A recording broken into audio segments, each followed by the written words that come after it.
I just have PTSD from Afghanistan. Sorry. I didn't mean... I've never been to Afghanistan. No, I know. But like that was like stolen valor. Like you have legitimate PTSD that you've been working through. You can't gatekeep PTSD. So many people do. Rex, whatever. Come along, we're ready to roam. With Donnie and Chaps, you'll feel right at home. From the hills to the seas to the strange and bizarre, Drop a Pin takes you places both near and far. Hey, how are you? Welcome back to Drop a Pin. Today we have one of our first reoccurring guests, I think. First? Really? Our first? Yeah. No, wait, KB. Well, KB's been on Getting Cultured, but like this is our first full episode guest. Oh, wow. Reoccurring. Finishing KB. It's an honor, boys. Giulio What's up? with a hard G. Julio with a hard G. Yes. How you guys doing, man? I think most of you know him, a world traveler. He's been all over the place. Iraq, Afghanistan, but most recently just came back from Nepal and Bhutan. Mm-hmm. Now, we'll probably talk about Bhutan. We already have done one episode on Bhutan, nice. But we'll also focus on Nepal because that's a spot where me and you have both been. And Chaps, you have a funny anecdote from Nepal too. Yeah, when I came back from Iraq, my ex-wife went to Nepal and cheated on me. So that was pretty God. sweet. Sorry, dude. With a local Nepalese? No, with my boss, actually, at the time. Oh, even better. Pretty sweet, yeah. Hey, at least it wasn't a Gurkha. So that was the second time. With she had your cheated on boss? me with somebody I worked with. Your boss. Yeah, my direct boss. Why were they on a trip? Just for like work, like going to train. She in works Nepal. there too. Yeah, so there's Nepalese Marines as well. Got We went to go like help train, or she went to go help those folks.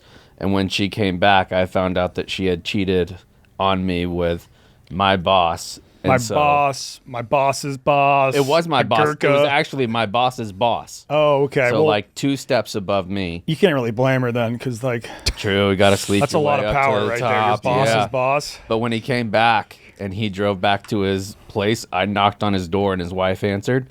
I told his wife what happened, and then I hit his hood with a sledgehammer. Oh shit! Oh my God. And I then was what? just like still buzzing from Iraq, so I was like, I will fucking kill you where you stand. Yeah, you don't want to come back from like active combat and Yeah. then hear that your wife. Well, I cheated found on out the first time I was still in the hospital. Mm-hmm. I pulled up my email and I saw like different pictures and emails back and you. forth. Shit. Jesus. Well, I Yeah. applaud you. That's for how you figured it out? Yeah. Sorry. I applaud you for controlling your anger and only hitting his car with a sledgehammer. Yeah, it was a good feeling. Yeah. And because I knew, because I was like, I'm not going to tell the commander or anything like that. And I knew if he tried to press charges, they would find out why I did it. It And kind he of would get more shit than me.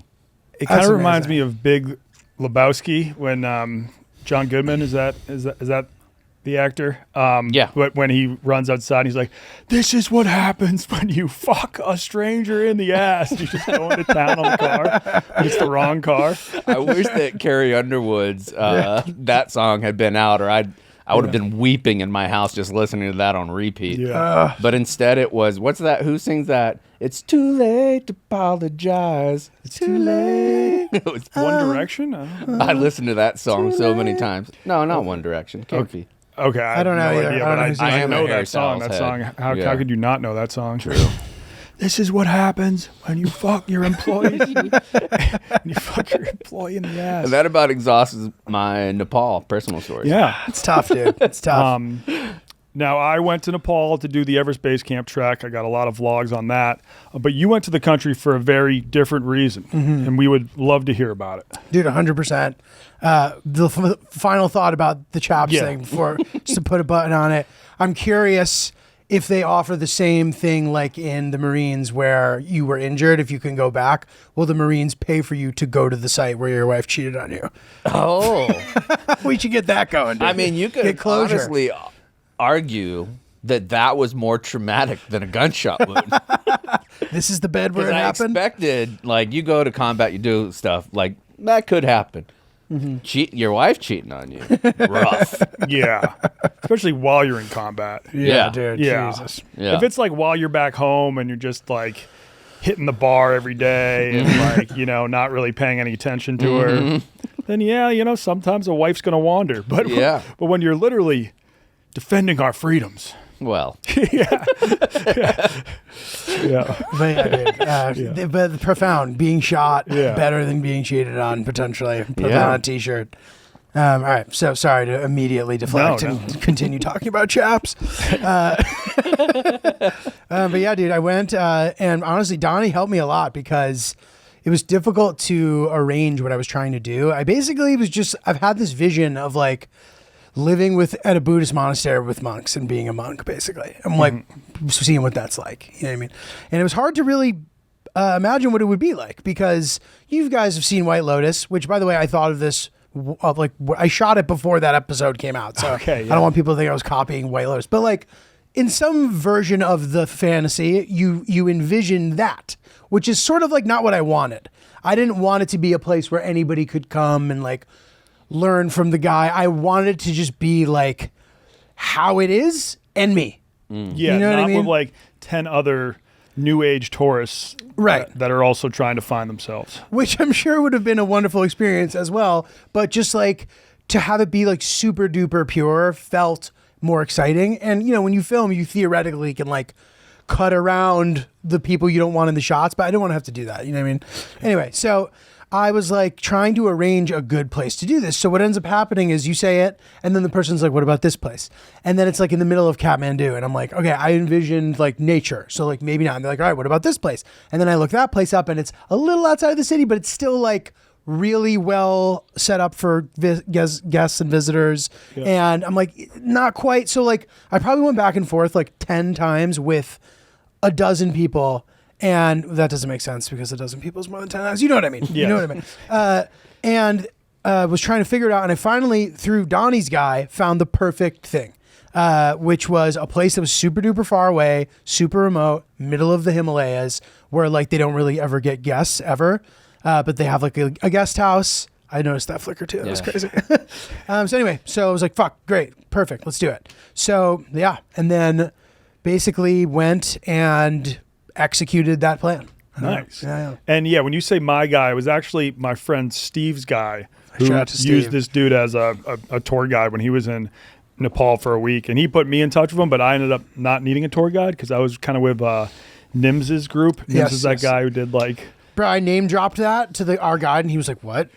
He's Yeah. like, he knows Nims? Like, Nims, I senior think, boys is with the Michael most Jordan. famous Nepalese guy. I think he gets ranked number 2 for most famous Nepalese. Number 1 is the Buddha. that's good fucking company. The Buddha. And then Yeah. it's like Nims. hilarious. Who just became the first kind of Sherpa to really start his own thing. Because like most of those mountaineering groups are kind of like run by foreigners, and then they hire a lot of Right, local right, Nepalese. right. He's like, no, we need to take charge of this. So he started one that's run by all Nepalese people. Guy's chutzpah, dude. Yeah, he's A la got Chaps with the chutzpah. sledgehammer to the hood of the car. yeah, It was a good time. yeah. It felt so good. He must have walked out and been like, what the fuck? Did you drop the sledgehammer as you walked away? No, I took it with me in case I needed it again. That's great. That's great. So you arrived in Kathmandu. Arrive in Kathmandu, which, okay, Nepal, and I maybe should have known this, but it's hard to know everything about everywhere. I was surprised at how, like, Hindi it is. It's, like, super Indian without people who, and many of them do look Indian, but, like, a dude who sort of looks more Asian doing the, like, classic Indian stuff, like the tropes. And even head wobble. the head wobble, the music that they listen to is, like, very kind of like Bollywood adjacent sounding, doodaloo, doodaloo, doodaloo, like on loop. You know what I mean? So I was like, oh, okay. Like, didn't expect that. Kathmandu, like, was the most polluted city on earth every day that I was there. Worst AQI in the world. Oh, really? Each day, yeah. Okay, It yeah, was no, like I a mean- dense fog. Damn. I mean, the air quality was not good while I was there by any means, but I always thought cities in India like Delhi would have it beat. Delhi, I think if you were to average out every day is the worst still, but the specific days that I was there's like an AQI like ranking list that we were checking, and it was like over 300 every day. It was like you should be wearing a mask outside. Yeah. And when you think of Nepal and you think of an exotic sounding place like Kathmandu, you think of this kind of oasis up in the Himalayas, Totally. like surrounded by scenery. When you're in Kathmandu, you can't like see any mountains unless you maybe drive like an hour outside of the city. Totally. Just to get like above that smog level. Yes. And the streets are absolute chaos with bikes. Mostly like there's not a ton of cars. I feel like it's mostly motorbikes and actual bikes as well. Yeah, and there'll be a casual car attempting to get through that occasionally. Yeah. Me. And it's like there's 80 people in front of you. Like, what are you going to... It's also, Kathmandu is like the one country's capital that has 0 streetlights. Although I guess Bhutan as well, because I don't think Bhutan has a streetlight in the entire country. They don't have traffic lights. Yeah. And there's a guy. Yeah. It's God. And he's amazing. It's crazy. Yeah. But yeah, dude. And also at Kathmandu, I ultimately thought it was cool. Like, ultimately it's cool. Yes. I would say it's especially cool if you've never been anywhere besides like maybe Europe or like going there. It's like whoa, this is nuts. I'm a little over the like super densely populated, polluted situation in general. Yeah. Yes. But Kathmandu's cool because there are like touristy areas which like don't feel too touristy. Mm-hmm. So overall, like solid place to visit for sure. But like, intimidating and kind of gross. And as someone who's been to Kathmandu and Delhi and stuff, I think overall Kathmandu has way less just like trash on the streets. That's what like everybody said to me. Yeah. So it's still, the air quality's not great. It's still just as chaotic, but you don't see those just mountains of trash around every I would have corner. never thought that. If you asked me what life was like in Nepal, I would have thought the pictures that you kind of put up in Bhutan. Like I would have thought it'd be very, very similar, remote, super high mountains where you have like damn near Sound of Music type views. Yeah, and that, so I eventually ended up getting to that. Yes. But, Kathmandu has a lot, it's densely populated. Nepal is fairly densely populated I think it's 30 million people. Oh, wow. Something like that. It's pretty small. And like, to give context, Bhutan is only slightly smaller and only has like 700,000. And they include 200,000 people who don't currently live in the country in that population total. That's 6 times the population of Ireland. Yeah. Nepal has 6 times the population of Ireland. Yeah, so because Ireland's 5.4 million. And it's probably smaller in area. Yeah, gotta be. Yeah, I don't know. I mean, I guess one highlight of just being in Kathmandu and Nepal in general are the momos, which are delicious. Nepalese dumplings. I think I enjoyed those like more than Chinese dumplings. They're really good. Yeah, especially the chili momos where they toss the dumplings in this like chili sauce. How is that chili sauce? Is it like a spicy one or is it more a little bit savory? Which is one of the bones I have to pick with Bhutan. Not to change this, I'll briefly say this, but like there's all these things that they say about tourism where they're like, you're not allowed to serve tourist spice because Westerners can't handle it. But I want spice. Like, give me the fucking spice. And they like won't. Yeah. You have to like really be clear. So anyway, yes, spicy. They are delicious. Yeah. I was worried about the food poisoning situation. I just have PTSD from Afghanistan. Sorry. I didn't mean. I've never been to Stolen. Afghanistan. I know, but like that was like stolen valor. Like you have legitimate PTSD that you've been working through. You can't gatekeep PTSD. So many people do. Rex, whatever. It comes in many different shapes. Yeah. I have food poisoning PTSD, so I was just so afraid of getting food poisoning that I was just so careful. I bought this amazing stomach stuff in Qatar during my layover, Buscopan, highly recommend. And I would kind of like take it but the only times I felt a little was like in Nepal, but I was completely fine. But I was like very aware of that, so I just tried not to eat a lot. Okay. So like I didn't enjoy the food as much as I should have because I was afraid. Yeah, for some reason, when I went to India, I was terrified, didn't eat a single piece of street food except for this flaming puri, which the guy was like, it's on fire, so it's got to be safe. And that's fair. That's good. Yeah. Completely tracks. Any meat over 165 internal temperature, you're good. Completely tracks. Yeah, it was pretty much, I don't know, he like lit like a leaf on fire and poured a bunch of grenadine syrup on it and then shoved it in my mouth. Delicious. But for some reason when I went to Nepal, I just wasn't really thinking about food poisoning, and I think I got out of there pretty safe. It's great. Yeah, and in fact, I was extremely constipated. I think on the hike up to Everest, I only pooped once. That's I crazy. love It that. was like 5 days. It was like 8 days. Oh my god. Yeah, Jesus. I was getting concerned. But You had yeah, like a little pregnant belly. yeah, I did. I mean, that's what happens when I travel. Sometimes I'll just like go a week without pooping. It used God, to happen. I wish, dude. I would kill for that. I've Yeah. had diarrhea every day since Easter of 2007. When I was a kid, it was more common, and my mom had to keep a poop log for me to keep track of like how often I was pooping. But now that I'm an adult, I'll just Keep it tough yourself. it up. Yeah, Holy Ghost. tough it up and go a week without pooping and not tell my mom. Damn. I get Day 8, though. It's on. Yeah, day 8, I'm like, okay, I need to this do is something. becoming dangerous. But dude, I'm aware of that kind of stuff when it's like I'm about to take a long drive. So they're like, all right, we'll eat breakfast, then we'll go. I'm like, all right, well, if I eat breakfast, it's more likely that I might have to go to the bathroom. So then I don't eat breakfast. Then I hate that. I wish I was like better with just being fine at using any bathroom area to go to the bathroom. The squatty potty is just like really tough for me. I mean, Very tough for me. Westerners, it's tough. It's hard Yeah. to squat. Like I can't just do it. I have to use my hands to be like holding onto the side of the Clemmer stall. would crush it. Yeah. Totally. They say that there's some like being able to do that is like really good for your longevity, apparently. Like just being able to do the squat. Yeah. Like people who can do it tend to live significantly longer. Like squatty potty. shit. That's why Yeah. it's popular. Yeah. Interesting. Yep. Interesting. And your poops are more healthy and everything like that.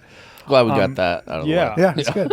So you're in Kathmandu. How do you get out into the countryside where it's actually beautiful and you're actually seeing mountains? So my boy Pradeep came and picked us up. And as you know, logistically, it can be challenging to like, because, you know, we have families and like, I know you now literally have a child, which, you know, congratulations. But like, I still feel it at night without having one where I'm like, I don't want to be away forever. So I'm like, how do I maximize the amount of time and have enough time to make significant connections with people without being gone forever? So like what always ends up happening is I don't plan enough time to like get used to the time. And then I'm like, is that going to be enough? Is it I'm like having anxiety? Like Qatar air fucked me with like making me check everything. So I didn't have a bunch of my stuff. Anyway, so like sitting there all like worried. So we get there and the next day we're going to drive. Yeah. So I'm like, all right, hopefully it'll be fine. We ended up coming back a couple times. Anyway, we drive out and the roads are like, okay, not great. And it's like one of those situations where the guy's constantly changing how tight the tires are to adjust for the roads. Yes. At one point our tire got fucked up and dude, I'm not even kidding you, 2 like 6-year-olds like fixed the tire who were just like covered in soot. Okay. Yeah, was crazy. I still don't know how to change a tire. Dude, well, they were doing some crazy shit. What? Yeah, I don't think so. For real? No. Have you I had mean- a car for a while? No, I haven't had a car. I went a long time without a car. That's well, why. that makes more sense. Yeah. yeah. I can change a tire, but like they were doing some crazy shit with like the brakes and shit. Like they were like taking the brakes off. I was like, all right, whatever. But literal, I'm not kidding, like 6-year-olds. And like they were enjoying it and perfectly fine. But if you were to like have paused and taken a shot, it would have looked way more dramatic of just these soot covered children being like, when in reality they're like, like fucking around, Yeah. like drinking Red Real life Bulls. Legos. They have like Red Bull concentrate over there, dude. It's like, have you seen those? Yeah, I think. Well, I think that's what they drink in They're Thailand gross. as well. Yes, they're from Thailand. Tiger okay. something, right? I think the original Red Bull came from there, but they also Really? they also have a brand called Tiger something. Yeah. Tiger I've had Cum. those too. Those are in, I've had those in Japan, and those are like 5-hour energies on steroids. Yes. Yeah. Yeah. I wish that they were more carbonated too. That's my personal. Anyway, so we drive, and the last like 3 hours of this drive is like possibly the worst road I've ever been on, which sucked, but makes it cool once you get there. But, you know, I have a fucking herniated disc in my neck. So like I haven't been on a drive like that since I've had it. And with this kind of injury, like you don't know what's going to make it worse. So like that was kind of stressful, whatever. And anyway, this like for 3 hours like this, like crazy. And I guess like there hasn't even been a road to go up to this place for that long. It's a new development. Okay. And then eventually we get there, and it's this, you can look it up. It's this place called Bigu Goomba.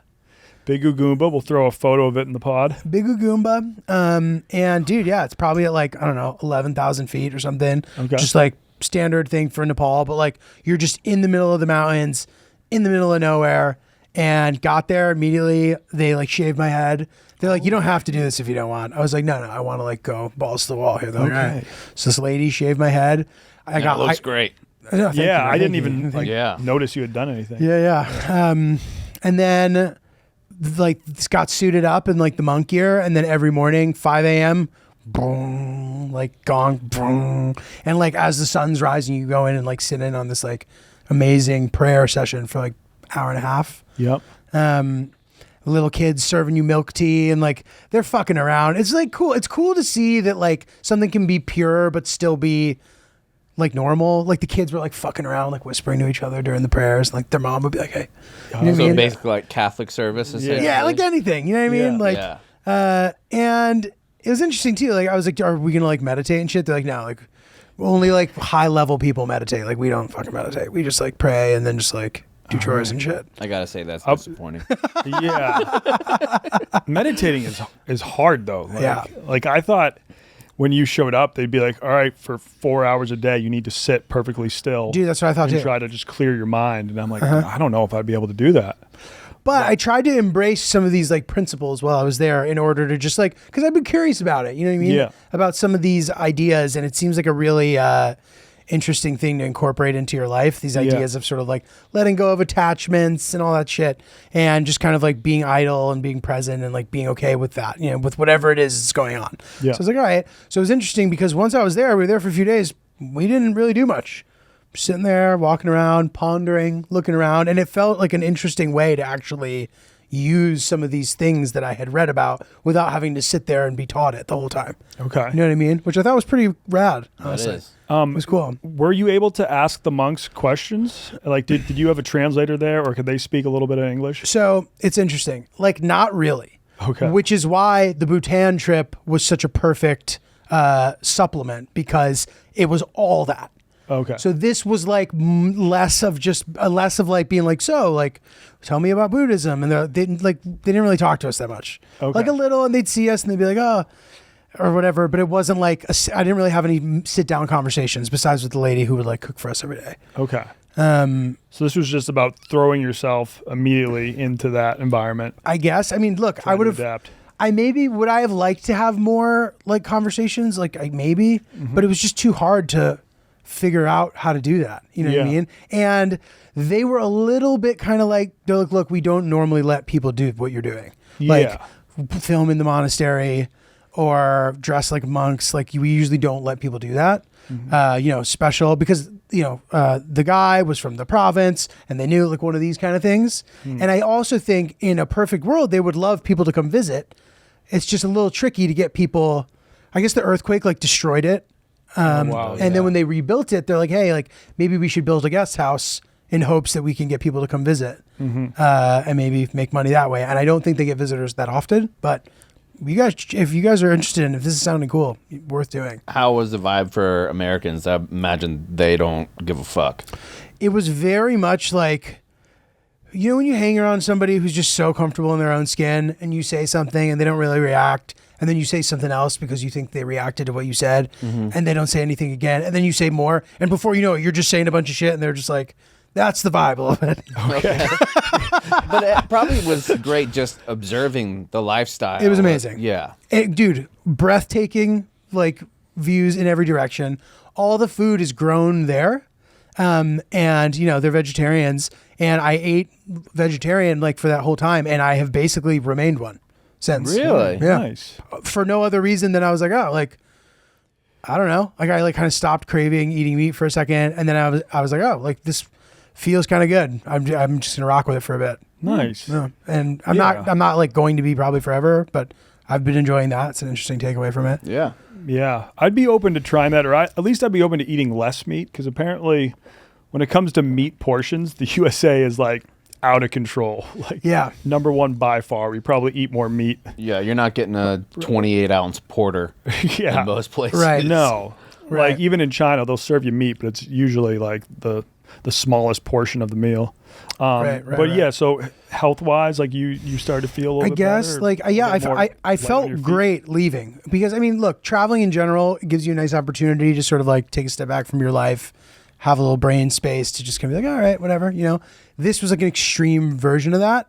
It was great, man. Yeah, I definitely went into it feeling not great in general, hoping that it would make me feel I'd feel things that would be helpful. Yeah, and I feel that way. Nice. I feel like I was able to take it with me to some degree, even if it's not specifically tangible. It was a really nice thing to sprinkle in the mix of my life, you know? It seemed just like from your pictures that there was a lot that you were just taking in and a lot to like chill. And there's pictures of you that were beautiful, like looking from behind and seeing the mountains. And you could tell like it's a very contemplative type of place. Totally, dude. I know you had a camera there, but were you kind of like off the grid when it came to using social media and stuff? Or So I kind of went back and forth about the idea of how hard reveal I want the shaved head to be, which I still actually think I want it to be a fairly hard reveal, because at this point I don't have like a completely shaven head. I know I'm talking about it right now, but like the way I envision the opening, like I want it to kind of be surprising that so I didn't post a ton of myself, but no, the Wi-Fi at Bigu Goomba was amazing. Oh no! Which was I think surprising. I wouldn't want that, because then I would just be like in my room playing Candy Crush or something like that for hours, where I'm like supposed to be finding myself. So I was good about that though. I didn't use my phone much. Like I would leave it in the room. Like I'd check it. The time difference helps. So I want to talk to my wife. I want to talk to people, but like, you know, 12 and a half, actually 12 hours and 45 minutes or something ahead. It's on a 15 Yes, minute. they have a very weird time zone. There's only a few places that have that. That's a good trivia question. That is a great trivia question. Yeah. But so I was pretty good about it. And definitely there were times where I started to feel bored in a good way. I was like, I haven't felt this way in so long. This feels amazing.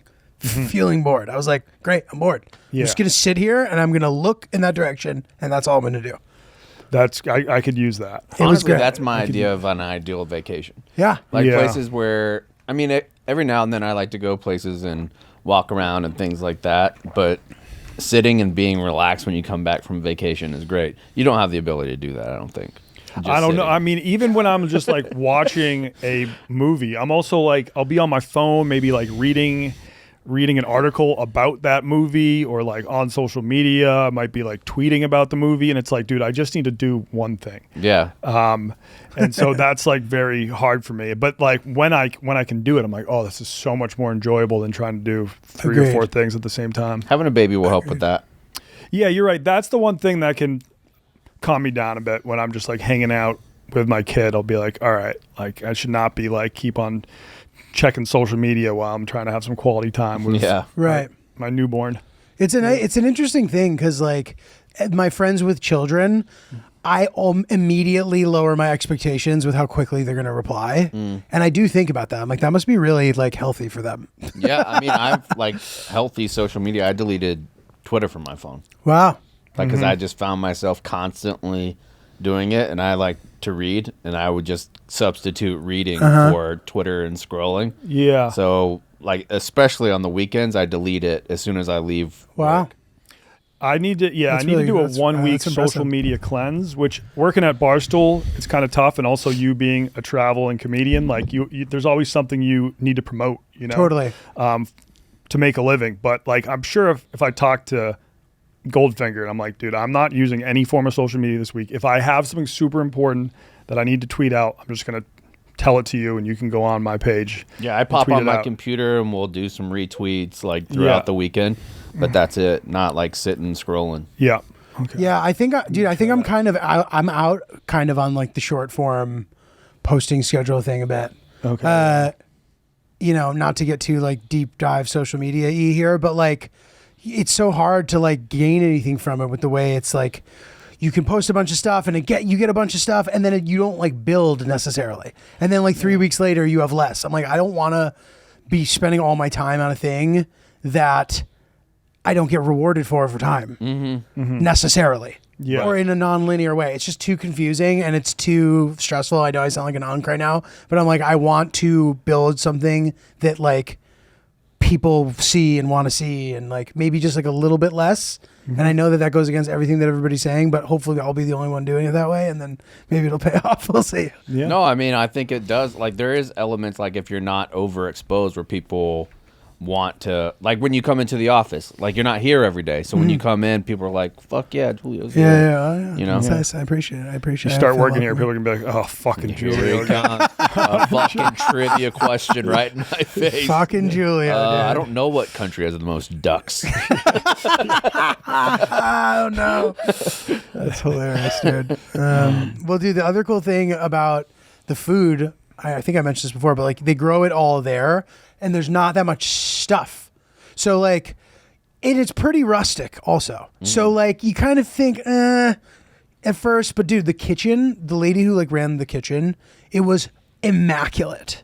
Perfect, organized, like colorful, and like, you know, there's like potatoes and this sort of like collard green thing and some rice and like a couple other things, and that was it. And each meal was like a variety, like a different variation of that, which at first was kind of like, oh, is this like, but by the end I was like, this is the most like clean, delicious food of all time. And that takes away the food poisoning risk. Yes, like, definitely. Immensely. Totally. Did you guys have any yak cheese there? So a couple people tried to give me some. I pretended to eat it because I was like, last time I did this, I got sick. Yeah. Last time I ate lukewarm, preserved, hard cheese rocks, I got very sick. Okay. I see. I always think that it's the uncooked veggies and fruit that Right. are going to screw you. Well, yeah. Cheese could do it too, for sure. Cheese, meat also, you know, tends to have a lot of this stuff. I know cooked, whatever, but so anyway, whatever. But yeah, so I didn't eat any, but it smelled kind of gnarly. Is it good? It's not bad. Yeah, no, I enjoyed it enough. But yeah, I was told on the hike up to Everest, all the food is hiked up on the back of yaks and mules. And so they're like, it's not always the freshest. You should be pretty careful. Interesting. But no, I think as I said, I just got more and more constipated. I didn't get food poisoning. The hotels are pretty nice along the trek, right? They have some that, I thought I would be sleeping in tents, which I didn't have to do until I got to the top. Right. I actually had a bed the whole way up. Amazing. Until we made it to base camp. How was your travel process getting there? Because a lot of people, Nepal would be difficult. I mean, I think me and you probably had similars. We had layovers in Qatar, right? Yep. My layover in Qatar was so long that they actually have a pool inside the Qatar airport. I think I paid $50, and then I got to use their pool, and they have a hot tub and a locker room. So that was sweet. That was my first time doing anything like that. Oh, so sick. The Qatar airport is very nice. It seemed like you had they made you check everything. They have a really stupid bag checking policy where you can only bring 7 kilograms of carry-on luggage, which is what, 16, 17 pounds? Bro, that fucking backpack weighs 20 pounds. You know what I mean? And but it's one of those things where if you bump into the wrong person, they will call you on it. But then you see people at the gate with fucking bowling balls and like, you know what I mean? It's like, are you serious? So anyway, like I sort of had to move things around, but I was able to. And then the other guy that I was traveling with, they stopped him and they were giving him a hard time. So I went up, I was like, why are you giving him a hard time? I was like, I have this and that. And they're like, oh really? And they made me weigh my stuff again. And I was like, I'm not doing it. And the lady's like, well, I'm not going to let you on the plane. I was like, fine, I'll do it. So I was like, all right, fine.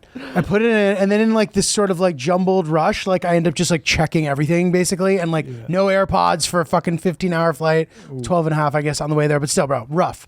And like, it was just really fucking annoying. And then the other lady, I went back, I was like, can I get my stuff? And she's like, sorry, like you might not make it on the plane if you do that, blah, blah, blah. I was like, this lady told me I wouldn't be able to get on the plane. And she's like, that's a lie. She like lied to you. Oh shit. And I was like, oh, this is so annoying. Yeah. So whatever. But I had a long layover in Qatar too. And I like spent a day there. Like did a bunch of sick shit. Have you spent any time there? Yeah, I was there for the World Cup. Oh, I forgot. Yeah. I was asking about it. Yeah. You had the full experience. Yeah, but not the like normal experience. Like I don't know what Qatar is like on just an average day. Like the slave labor or anything like that? No, I did not. That was not my goal. Okay. I was there to cover soccer, not human rights abuses. But actually, so one fun thing I did my last day in Qatar is they have a Trader Vic's, which is like a fancy Asian food chain started in California. It's where the Rangoon was invented. And there was actually, they have like a Trader Vic's on the beach. I was able to go there, just like sip rum cocktails and eat crab rangoons. And I was like, did not think I'd be doing this in Qatar. That's your personal mecca. Yeah, that's sick, dude. Yeah. That's sick. I got to make it to the original Trader Vic's because some dude sent me a DM and he was like, my grandfather and my great grandfather was the one who invented the crab rangoon at Trader Vic's. My family started the restaurant. I'm sure there's 1,000 grandpas that did that. No. That's an outrageous claim for a grandpa to make. This guy was like, he started Trader Vic's, so I kind of believe him. You should find a food that you could say you started. Yeah, I could do that. I mean, I've made types of rangoons that have never been made before, but no, I like that idea. So when you were in Qatar, did you just like hit up some of the museums or? No, I went to the desert. Oh, okay, nice. Yeah, and just sort of like a dune bashing sitch, and just like saw a bunch of beautiful shit, like all these like sort of like the tip of the Persian Gulf, like looking right kind of at Saudi Arabia. And I in general, I really like the Middle East a lot, and the food's really good. It tends to be pretty orderly, and I mean, it depends specifically where you are. But like Qatar, very solid. Yeah. Like, Took the subway. Oh yeah, they have a great subway. Really nice subway. Yeah. Everything like public because they have so much money, right? Is typically pretty good. Mm-hmm. The dunes that you saw, were they active or inactive? What's the difference? So like, for instance, Tough question. the most active dunes in the world are in Indiana, because the ones near Gary. Yeah, the ones that are in like Beverly Shores, those are the most active. The ones in Saudi Arabia are not considered active because they don't blow as much. They keep basically the same shape now. Interesting. Did you know Qatar? No. I believe the guy was saying that these ones will change. Okay. But I don't specifically know. But that's interesting. Did you go to the inland sea? I think maybe. It's kind of like this. Let me see. Maybe it was where I was like the southeastern tip. It's kind of like where the dunes meet the ocean, and there's this kind of like giant inlet where like water goes in and mixes with the dunes a bit. Yeah, it's exactly, dude. It was like one of the most beautiful things I've ever seen. There's flamingos. Like we got amazing shots, dude. Yeah. Oh, dude, sweet. Fucking Nice. beautiful. Yeah, we got to throw some photos of I that. never thought there was flamingos in Same. Qatar. Mm-hmm. And dude, we got like it was some like really, really cool stuff. So that was really cool. The Kathmandu airport, bro, is like, were you going to say something about Qatar? No. Okay. The Kathmandu airport is like pretty tough. Was it? I don't really I recall. Yeah, I had a tough we didn't. time. We didn't spend much time there at all. So In what way? So like protocol wise, you'd wait in line for like the longest fucking time. You can't check in online. Like so annoying, obviously, but whatever, fine. You know, long line, and you're like competing. So like there's a guy standing a little in front of me, and I'm like, yo, like I'm in front of you, dude. And I'm like, I have to do shit like that, like more often than I want to. Yeah. Or like even getting off the plane. This lady's like, can I go in front of you? I have a connection. I go, I have a connection too. She goes, okay, thank you. I go, no. I said, you cannot. You cannot. And I'm like, who am I, dude? Like, this is not how I live my life. Like, Yeah. So yeah, I'm like fighting with everybody. I'm like, and then like finally I get to the desk, right? And they're like, all right, go over there. And I'm like, what do you mean? Yeah, they're like, just go in there. I was like, okay. Now I'm just like in this side room. And then I'm like, oh, I don't need to do this. So then I just left the side room and went upstairs. Dude, it was like all sorts of shit like that. Okay. Yeah. And then my guy who I'm with, he's in the side room, and I'm like, dude, don't like leave the side room. He's like, what are you talking about? I'm like, so like literally walk out of the room and go upstairs. Like you don't need to be. He like didn't get it because the airport is normally so specific. Mm-hmm. So this idea that we're in this room weighing things that we don't have to weigh, I think that's what it was. I'm like, dude, fuck that. So eventually we get through it, but it took like a really long time. So if you're in Kathmandu and you're leaving, make sure you give yourself the actual amount they say. Okay. Because you know you're in Cabo and they're like, get there 4 hours early, and now you're just sitting in the Cabo airport for 4 hours. Yes. This you needed the full 3-4 hours. or whatever. Okay. Yeah. So Now, you mentioned you didn't have your AirPods on the flight over, and that was rough. But when you were at the monastery, how often were you using your AirPods? Did you take some time to just sit in silence? I didn't use them at all. Okay. Hell nice. yeah. Yeah, I didn't. I don't even think I watched half of a White Lotus episode again before we got to the Buddhist stuff, just because it happened to be the show that was on at the time. Yeah. I watched half of an episode. That was the only like media that I consumed the entire time, Okay. That's awesome. which felt like really balanced. I didn't go overboard by being like, I will not, Yeah. but like barely, you know what I mean? Just kind of just hung around. I actually Yeah. turned your notifications on Instagram Really? when you did it. Yeah, Dude, that's really cool. I appreciate because it. I loved the pictures and everything. Oh, It was thanks, great. man. Oh, dude, you're gonna love it then. I think you'll really get a kick out of it. And I'm hoping to like be able to recreate that vibe. Yeah, so do you plan to release a few videos on Nepal and then a few videos on Bhutan as like a separate series, or it's all going to be its own series? So I think what I'm gonna do is, so what is it? So this comes out in June. My Alaska video will have just come out when this episode comes out. By the end of June, it will be Nepal. It will just be one video, Okay. most likely. Yep. Then it will be Bhutan, Yep. and then Qatar. Oh, okay. Cool. Nice. Nice. Yeah. So Monthly. we talked about Nepal. How was Bhutan? Dude, have you been there too? No. Oh man, don't it know. is unbelievable. Like, I would say it's the best place you could go on vacation if you don't consider yourself adventurous. I mean, it seems like you'd have to be pretty adventurous to be like, I want to go to Bhutan. Dude, they just got it down. They got it down. It's crazy for like a foreign experience. Okay, so you're saying the fact that you don't have to plan a lot on your own because they just like they already have like it all set out for you of what you're gonna do. The way that it appears to be over there, there's a king who like, Oh, we are well aware of the king. yeah, Yeah. he's the goat, dude. Yeah, Yeah. no. The He king looks is like the the goat. goat. We only Yeah. say positive things about The king's the King of Bhutan goat, on this podcast. and Bhutan Elvis. Yeah. you know when you go to a place and there's there's a king, yeah, he has the chops. yeah.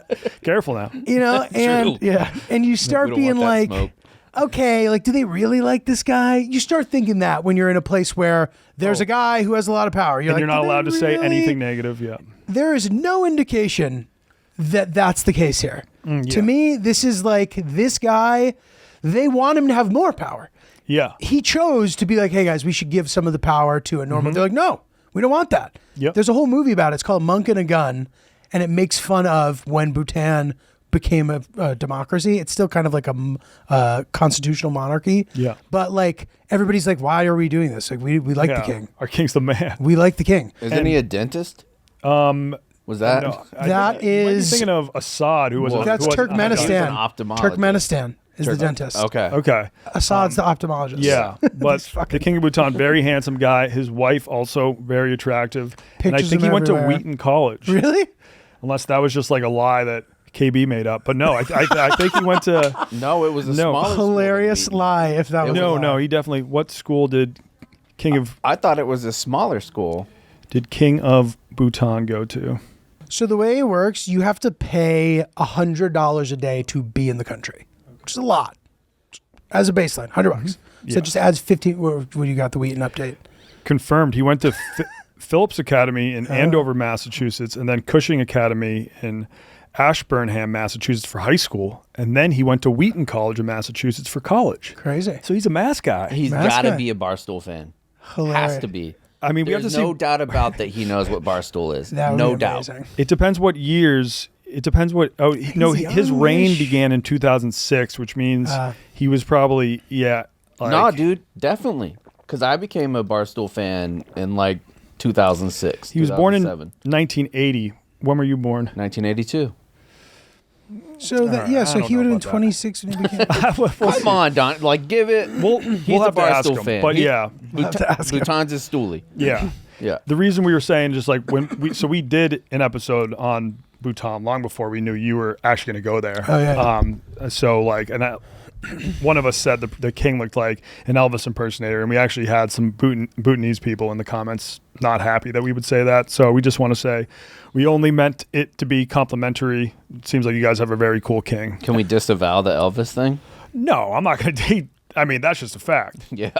And we're talking about Elvis when he was at his most handsome. Elvis. yeah. Elvis. Not Yeah. when he's dying on the toilet. Yeah. Yeah. True Elvis. Yeah. And there's a lot of groups of foreigners of like older people, which makes sense because it's not really like there's no beach. I think they have like Six Senses and like sick hotels there.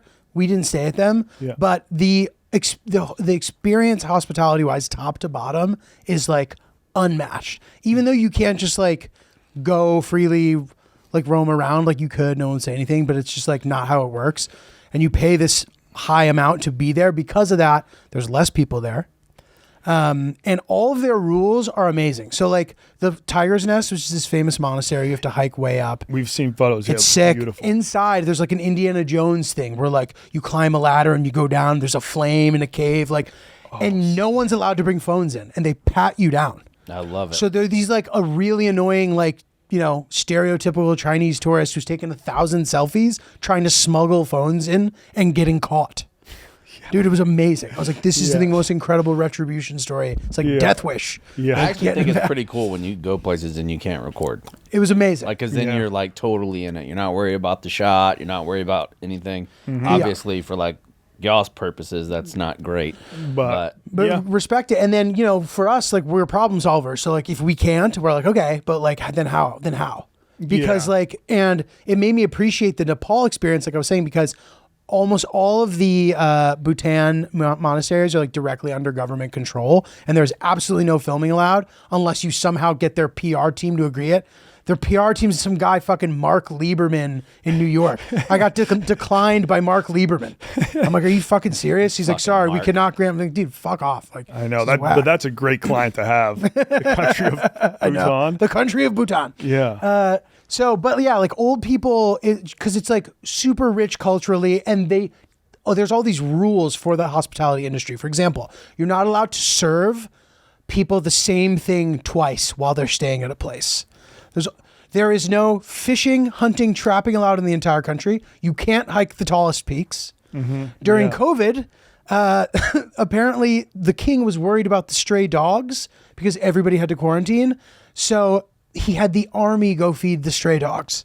Aww. It's just like the cutest, You would love that gig. most orderly country. Some curveballs. Everybody's got betel nut leaves in their mouth at all times.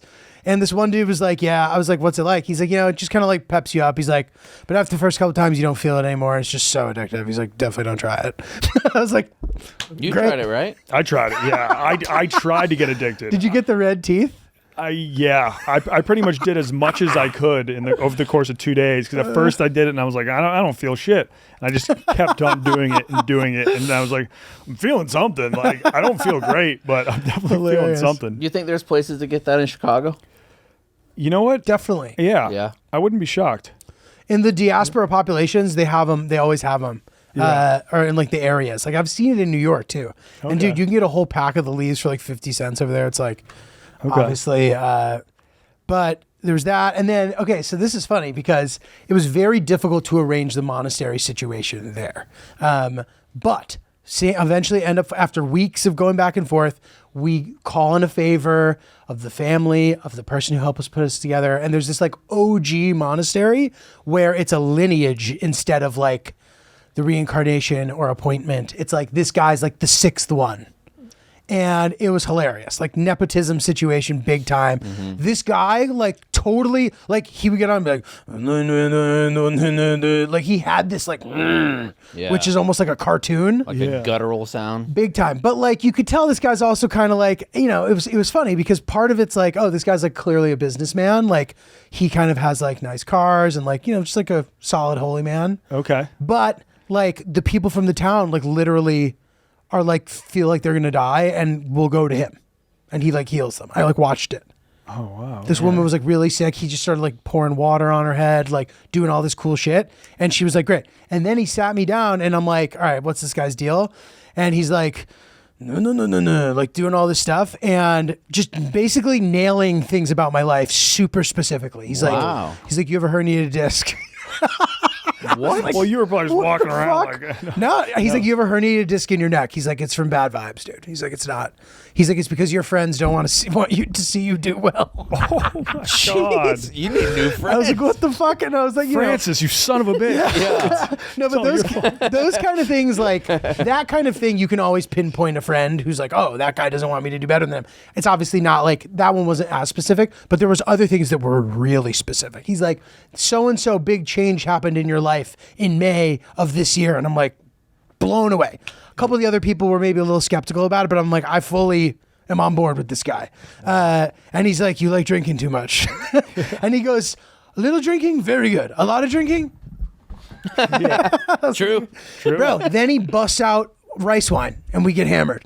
Oh, let's go. Yeah, it was fucking amazing. It's bad for you. Let's go. And we were having like, and this is where I'm asking all the questions. I'm like, look, I'd love to be like a more disciplined person, this and this and that. We chat. I'm like, well, what should I do? He's like, dude, don't worry. He's like, all you got to do is let us pray for you, because like that's what monks do. And then you also should buy this thing. And I'm like, what's the thing? He's like, it's like special herbs and grains, and like I'll write you like a antiquities note so that they don't confiscate it. And he's like, just bring it home and put it like prominently somewhere in your house, and all of your problems will be solved in 3 years, guaranteed. Okay, that's a big promise. I'm gonna put that in there in my calendar right now. When'd you come back? Call him up in 3 years. Yeah. How you doing? I got it right there on the mantle.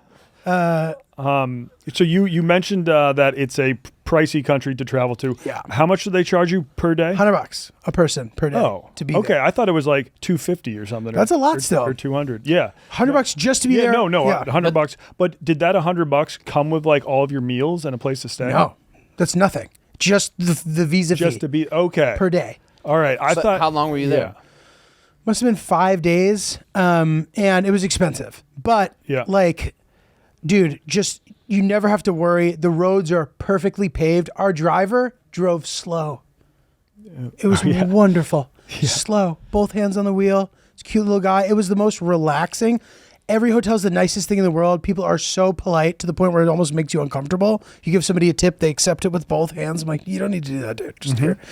What's the resources that get them those nice roads? Like the probably the fact that they charge every single tourist $100 a day just to be in their country. But isn't there a limited amount of tourists? I think we talked about that. 10,000 a year. Yeah. Maybe? So interesting. Something like that. Yeah, I think they only get 10,000 tourists a year. So if they did that, like 10,000, what? I think that's they must have some natural resources. Like that. And it's just nobody in the country. So I think it's like a combination of that, having the enlightened, powerful guy, and then like small population and just like good rules that make sense. They famously have the like happiness index thing. Seems kind of rhetorical, but like still really cool.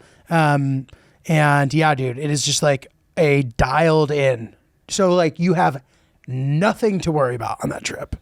Another fun fact, there's this movie called The Yak in the Classroom. I don't know if you guys have seen it.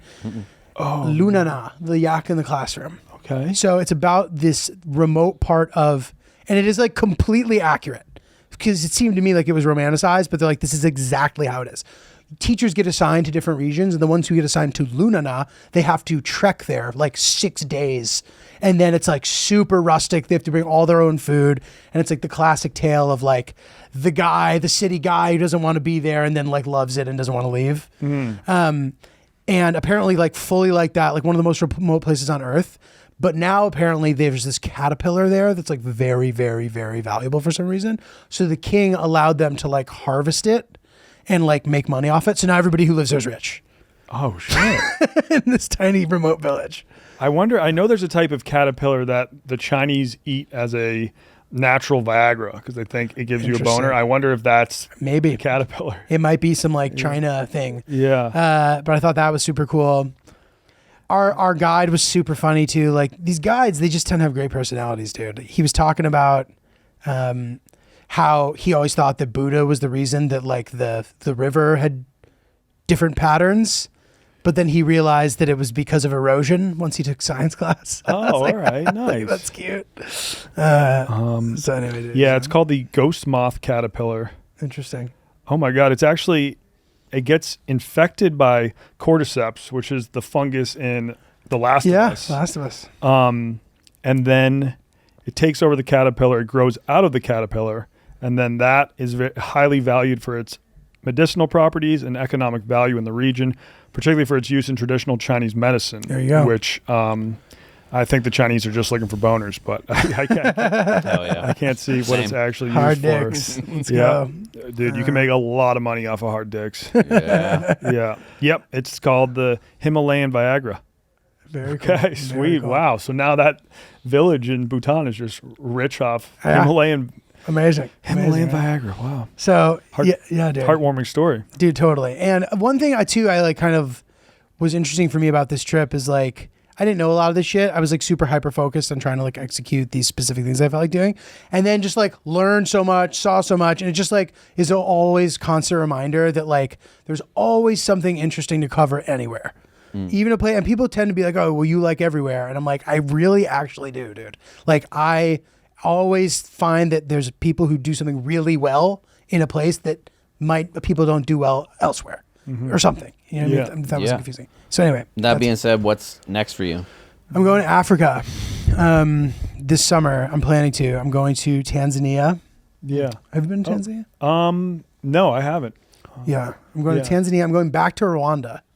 And to be honest, one thing I'm really fascinated about, when I did my Rwanda video, like almost 10 years ago, like Hotel Rwanda was still really like prevalent in people's minds. And the genocide was still a thing that like people were alive during. And now there's this like new generation of people. And I'm curious to see if I'm like, what do you think of when I say Rwanda? What they'll say. Okay. The idea of that interests me. Yeah. And then beyond that, it's like, okay, if they don't talk about the genocide, is that actually good? Because at first it's like, oh, you don't want to just be known for the genocide. But then it's like, oh, but it's also like really important to remember. So it's like, what is the right balance of those two things? And I'm just like pretty interested in that. Yeah, that's happened to Germany in the late 70s, early 80s, where before when anybody would talk about Germans, they felt like they had to like almost apologize. And that culture became a little bit different after the main generation of World War II was starting to pass. Like those folks, like they stopped doing that. Constant apology. But you still, I think they have like a class in school in Germany where you have to learn about it. Yeah, you're still not allowed to talk about it. Like you're not, like in swastikas and all that shit, illegal in Germany. Yeah, very illegal. Which, by the way, the swastika is part of Buddhism. Yeah. Oh, yeah, you see it all. Which I was all like, over what the Nepal. fuck? And I'm like, oh, wow, I'm ignorant. I didn't realize Yeah, that. no, so it's crazy. In Nepal, I would see swastikas and Stars of David on the same monument because they both have meaning. Yeah, peace, right? Isn't the Buddhist swastika peace? Something or like There's like infinity dots or and the Please don't clip that. No, but I did the dots. I didn't draw it. Yeah, No, I mean me saying. Oh, out of yeah. context. Fuck. Big time. Disavow. Yeah. Yeah, I think it means like the six-pointed star known as the Shatkona in Nepali it represents the union of male and female, with the upward triangle symbolizing Shiva and the downward triangle representing Shakti. And the swastika, I think it's something about like infinity or swastika.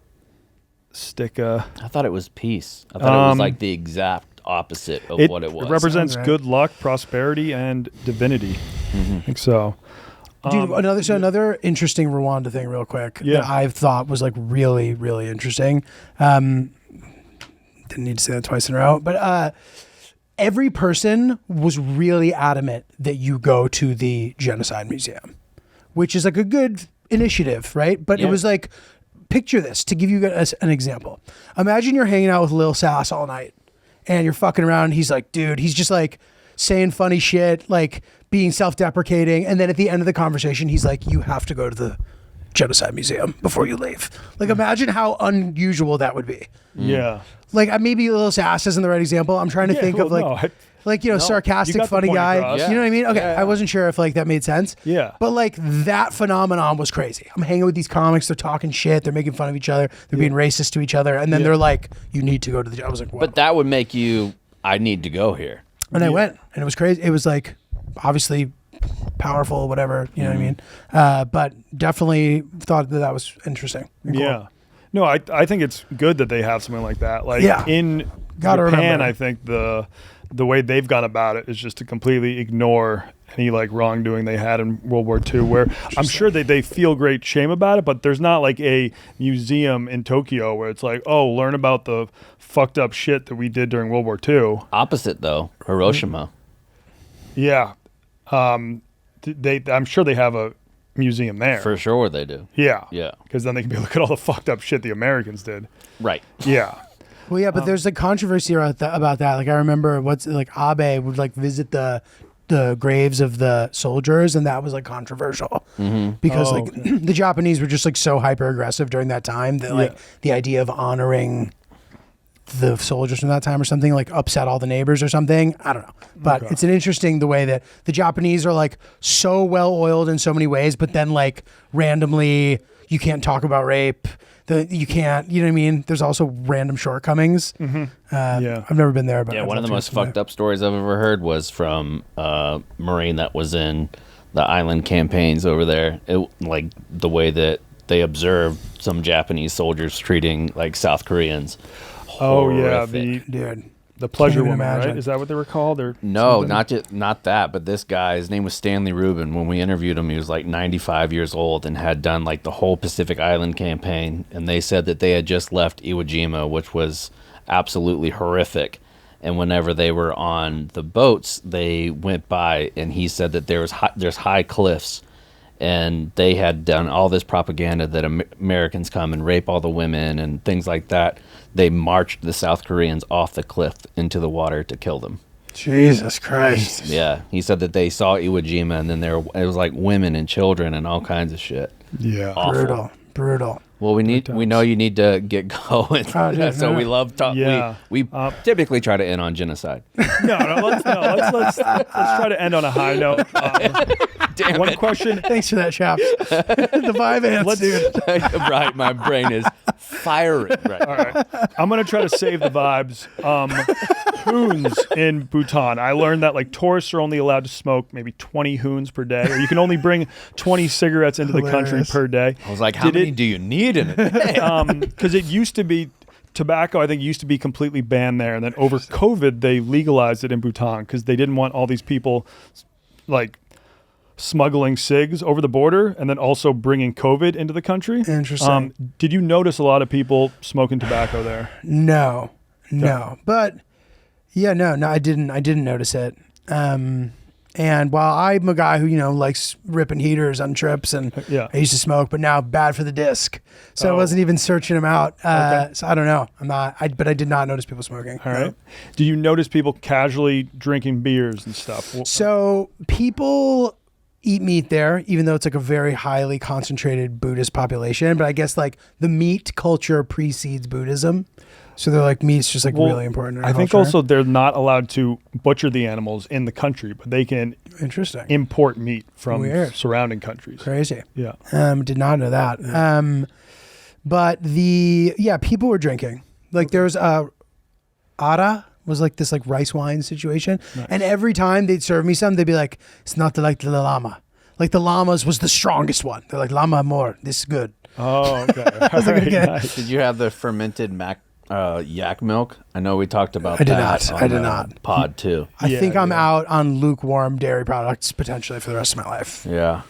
Especially non-pasteurized yak. I have a great story to if you guys decide you want to wrap it up on this is a good one. When I was in Afghanistan, there's a guy who's like, you live in New York? I'm like, yeah. He's like, New Jersey. It's like, I'm like, yeah, New Jersey. And he's like, no, it's like, he's like, I want to give gift to bring for my uncle. He lives in New Jersey. I'm like, okay, yeah. He's like, he goes, what is your, you give me your address. I'm like, no, it's like not close enough for him to like walk over. I'm going to have to like mail it to him. But I'll figure it out. Sure. He goes, okay, I'll bring tomorrow. He shows up the next day, dude, with a giant burlap sack of hard cheese. Of hard cheese cubes. You take half and the rest for him. I'm like, dude, there's no way they're going to let me in the country with this. Dude. What's your carry-on? Fucking cheese. Dude, yeah. And actually, don't worry, it's hard cheese. I'm a big charcuterie guy. Yeah. I entertained bringing some of it. And then it immediately made everything I own smell like cheese. I was like, dude, I'm not, dude. I just threw it out. I'm sorry, dude. I like couldn't. And I texted his uncle. I was like, dude, like, he's like, no, it's all good. I get it. Sorry about your cheese, bro. They confiscated it in Qatar. You have some, bring for him. Yeah, okay, thanks, dude. This is really... He's like, don't worry about it. You're the sixth person my uncle's tried to get to transport cheese around the world. Yeah. But I ate some of it and may have got me sick as well. So. Okay. Anyway. Well, hey, man, thanks for coming on. Dude, always a pleasure. You've sold me on Bhutan. Yeah, it rules. I'll have to get there for sure. You going to include me on that trip? Bring wifey, dude. Yeah. And Chaps. Yeah. You're welcome. Me and Donnie's first trip outside soon. Where are you guys Mexico going? City. Mexico Oh, wow. City. Fuck yeah. For NASCAR. Hell yeah. Yeah. That's amazing. The most Mexican thing you can do. That's going to be sick, dude. Yeah. But yeah, come see me on the road. I'm going to be in Laugh Boston on the 12th of June, if this is out by then. And then after that, Nashville, 20th and 21st, I think. And then of June. And then New York in August, 20th. 22nd of August. I don't know. NotJulio.com. And then check out my YouTube channel. I'm trying to drop like one really sick video a month and see if I can somehow make that make sense. So And if you haven't seen a stand-up special, do that. It's great. please, yeah, check it out. Hilarious. Thank you, man. And the next video you'll be dropping is on Alaska. Alaska, which I still think you have the greatest Alaska video ever made as far as like content goes. But this one's I think is also very good. But I just loved that video so much. Just gotta say that. What time of the year did you go? January. Oh, wow. Oh, So that's shit. going to be very different Yeah. vibes than mine. Very 'cause much, We yeah. went in August. Yeah. I'm very excited to see that. It's- Smart. You missed the mosquito season. I know. Jesus Christ, dude. Shot the hell out of it though. It looks great. But yeah, so check it out. Awesome. Thanks for coming on. You guys are the best. Always a pleasure. Thank you guys. The first NASCAR race outside the U.S. since 1958 is happening June 15th, and it's in Mexico City. I was just down there to build up some hype for this, and it is an incredible metropolis, and it's going to be one hell of an event. I am so excited. And me and Chaps get to go back down there, too. Yeah, I'm excited. Like, pumped to go. We were talking about what we're going to do, but I think a lot of the time we're going to spend at the track. I looked at the track. It looks awesome. So different than like Talladega or Daytona, like the Yep. other places that I've been. It looks like it's going to be a completely different vibe. Yeah, because you can sit along the track, but then the track also goes through this giant stadium. And so that's sick too. It's like you're sitting in a huge concert venue, but just like with cars just raging through. It's going to be awesome. Yeah, it's called Autodromo Hermanos Rodriguez, and hope to either see you there June 15th. You can buy your tickets at NASCAR.com. If you can't make it to Mexico City, watch it on TV. And I'm locked in. It will be my first time live at a NASCAR event. Oh, I've been to several. You're going to have a great time. It's Okay. awesome. Even if you don't like it on TV, I think it's kind of like hockey. If you go and watch a NASCAR race, you are going to like NASCAR. Okay, well, you teach me everything about NASCAR, and I'll teach you everything about Mexico City. There you go. And if you want to get more info on Mexico City before the race actually starts, right here on the Wonton Don's channel, you can check out his video that he just dropped a couple days ago on Yes. Mexico City. Great fucking video. I actually texted you and DM'd you a couple times. I wish I was there for that. It was but fun. we will be able to do Yeah, it. we can do a lot of the same things and just, watch the vlog. It shows you how to have the most fun possible in just 48 hours down in Mexico City. Now let's get back into the pod. Actually, before we get back into the pod, we need to remind everybody that Giulio said a couple times in this episode that his Alaska video will be dropping. It actually did drop. It dropped a couple days ago as well. I watched the Alaska documentary that he did. Unbelievable. So beautifully shot with drone footage in Alaska during the wintertime when you can see all kinds of moose and everything. His trip looked incredible. Okay, yes, I'll be watching that as soon as we wrap up these ads. There we go. That was Giulio. And before we go into getting cultured, I just wanted to share some final stories from my 2 weeks in Nepal doing the Everest Base Camp trek. Most importantly, my Mad Honey experience. Yeah, I'm excited to hear about that. Because I don't think we've talked about it on the pod. That YouTube video recently hit 1 million views. So it just goes to show you when I harm myself, it's usually good for views. Yeah. When I do some weird type of drug, the views usually skyrocket. But yeah, I'd always heard about Mad Honey. Joe Rogan talks about it. I had watched some YouTube documentaries, and they call it psychedelic honey, which I was like, that sounds cool. Is it going to be like honey that kind of feels like shrooms? I was very excited about it. The way it works is that it's harvested by these bees like way up in the mountains. It's these wildflowers that grow over like 12,000 feet. I don't know the exact measurements, but the bees harvest them, and somehow the nectar in these wildflowers have a psychoactive component that then makes its way into their honey. And so these people... Because the bees pollinate that flower. Yes. Yeah. And then the bees bring their pollen back to the hive and turn it into honey. And it's harvested by these people that climb up these really steep cliffs because that's the only place where the flowers grow. So we'll throw in a photo. It's crazy. They kind of need to they're just rock climbing up. Do you know if that's the only spot in the world where mad honey is? Only place I've heard about it. I wouldn't be shocked if they have it in Bhutan as well, just because you're also in the Himalayas. But yeah, I think it's. But you know what? Maybe not, because there are stories. There's historical stories back in the time of the Greeks. I think when like the Romans were fighting the Greeks, this Greek guy had a lot of mad honey, and he was like, "I have an idea. We're going to put mad honey in all these jars and leave them in our camp." So then when the Romans find our camp, they'll eat all of the honey and become incapacitated, and then we'll come back and kill them all. And that's exactly what he did. Damn. So if they were able to get mad honey in Greece, then, maybe you can find it in some other parts of the world. But yeah, so the first thing I did when I landed in Nepal was like, I need to find some of this stuff. And it was not too hard to find. You're just walking down the street and it's like Nepal honey guy. And then I walk in, I was like, do you have any of the mad stuff? And he was like, oh yeah.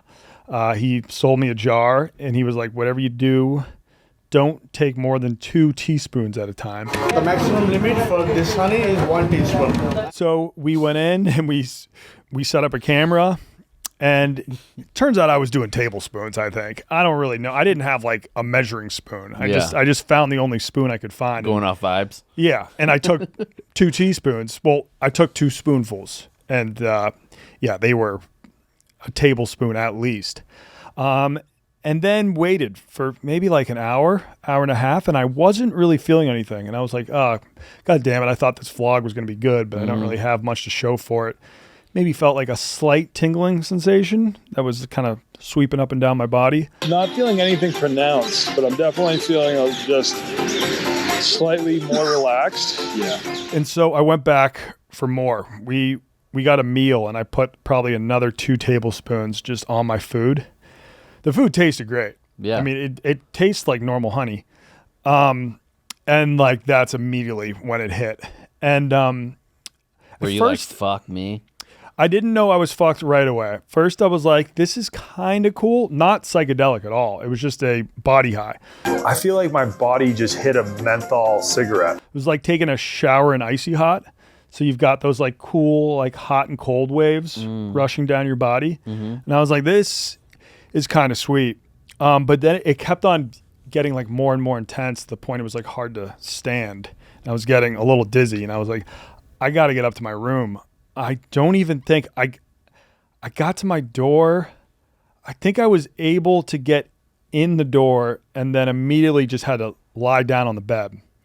And then once I got flat, I started to feel a little bit better. And I was like, all right, I can do this. I'm just going to chill and wait for it to pass. But then started feeling pretty damn woozy. And I get up to go to the bathroom and just collapse on the floor. Shit. And Michelangelo had come up at that point. So I was like, bring me a trash can, and just started unleashing, like puking so hard. And at that point I couldn't really move. Like at least I couldn't walk, just on the ground, puking for hours. Really? After puking for an hour straight, Michelangelo, who is my camera guy at the time, I was like, I think you need to call Nepalese 911 or something like that. Cause I didn't know when this was going to stop. And yeah, I guess the psychoactive component, it's also a neurotoxin. So it kind of like paralyzes you to an extent. Like I definitely felt a little paralyzed from the waist down. Michelangelo did not call 911 in Nepal. I don't know if he was just like, and it was a good thing he didn't, because we were eventually able to handle it ourselves. But how long did it last? It felt like 4 hours, like, maybe like on the ground for 2 hours. He brought me over a pillow, so I was kind of able to like nap a little bit, then wake up and puke, nap a little bit, wake up and puke. I was on my side, not facing up, because that's when it gets really dangerous. You could choke on your own puke. Yeah. And then eventually I was able to drag myself into the bathroom, puked more in the toilet bowl, think maybe fell asleep on the toilet, on the bathroom floor for a little bit. And then, I think it was probably 4 hours. And then at that point was able to drag myself into bed, slept for another 5 hours, and woke up still feeling a little tingly, but feeling fine other than that. No hangover or anything? No hangover. In fact, I kind of felt purified a bit because Really? I just puked. Well, yeah. I just puked everything. I'm sure your mouth didn't. Yeah, no, but like I felt all right the following morning. Like I felt fine, boom, ready to go. But it's not something I would really recommend. I mean, even in small doses, I guess it felt a little cool, but it's not like a feeling I would really seek out. Okay. And I brought some back to the office, and it was clear that I just took too much because, like, I gave a spoonful to, like, Vibs, John Rich, Billy Football. Billy Football is, like, a hypochondriac, so he was, like, freaking out. I gave him one small little spoon, and he, like, half hour later, he's like, guys, think I'm feeling it, dude. Oh, my God, I don't know what I should do. And I was like, dude, you're fine. This is all in your brain right now. Do you remember when Lewis did that? When there was, like, some dude that was super popular at the time.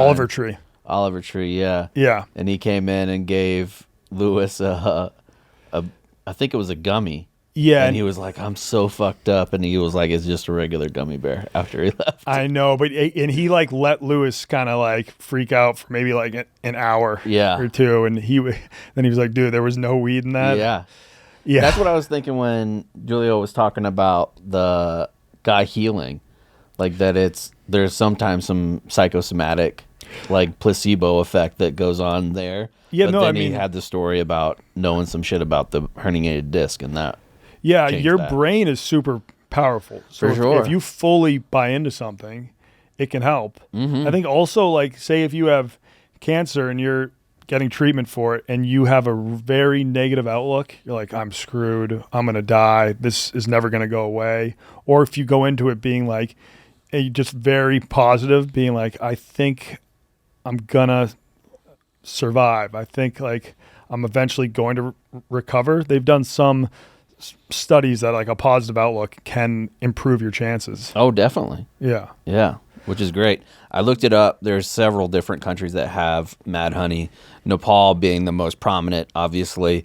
There actually is some in Turkey in the Black Sea region. Oh, okay. Yeah, that's where that battle was between the Greeks and the Romans. Okay. It's right in the Qatar Mountains. I think that's how you would say it.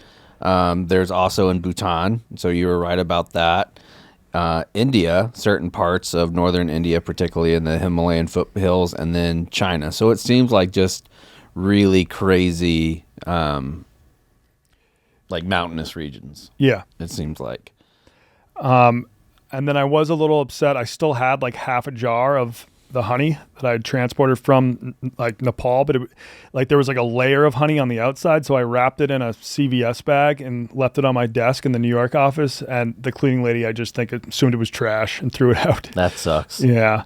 I don't know what I was going to use it for, but it's like a cool thing to have. Like we could have some in our studio and just be like, if we have a guest who's brave enough, offer them a spoonful. Yeah. A spoonful of honey makes the podcast go down. Yeah.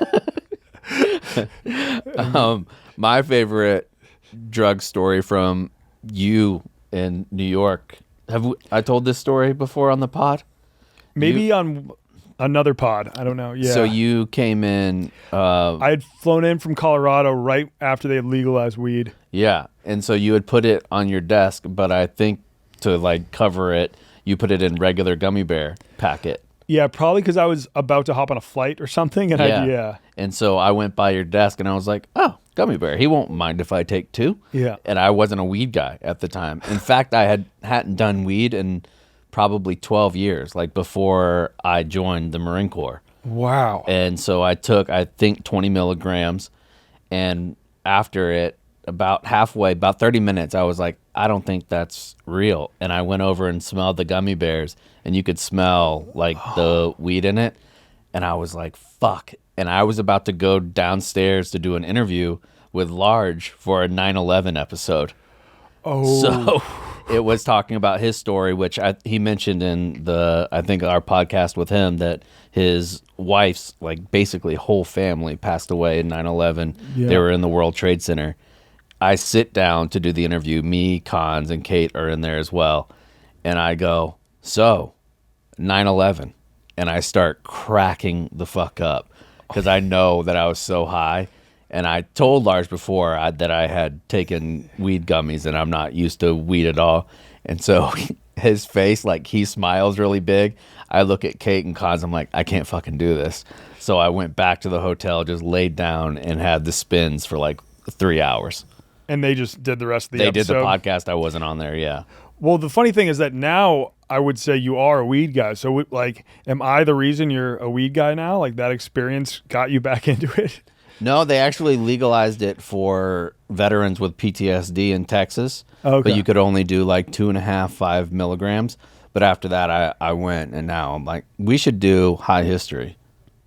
We should. I get a little confused when I'm really high. I But think that's good. I tried the concept of high history like once on Eddie's dog walk like 4 or 5 years ago, and it was a lot of fun. Yeah, we could give it a go. Yeah, for sure. So high history is that we either take an edible or if I take a big rip off your vape, and then One of us should be sober for each one. Yeah. Yeah. And then you just asked me to explain some historical event. I would love to do the Roman Empire.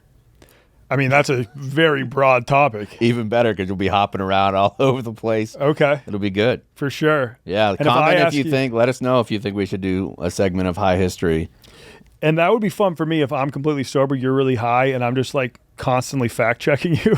Yeah. Like, nope, that did not happen. Yeah. Yeah. You give me like, oh, we should do the high citizenship test. Yeah. Something like that.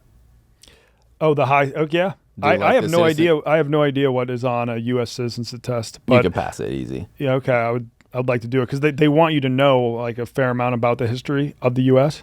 I should make people sit down in the office, have like Nikki Smokes and a few other take the citizenship. You should, to see especially if they because can like get it. Za just like did not get. He just applied for citizenship. It was not approved. Yeah. So we should see how many U.S. citizens actually fail the U.S. citizen test. I'm going to do it. I'm going to do a little video series Yeah. of asking people. the Honestly, I Constitution think questions. Smokes has a better chance of passing than Ben Mintz.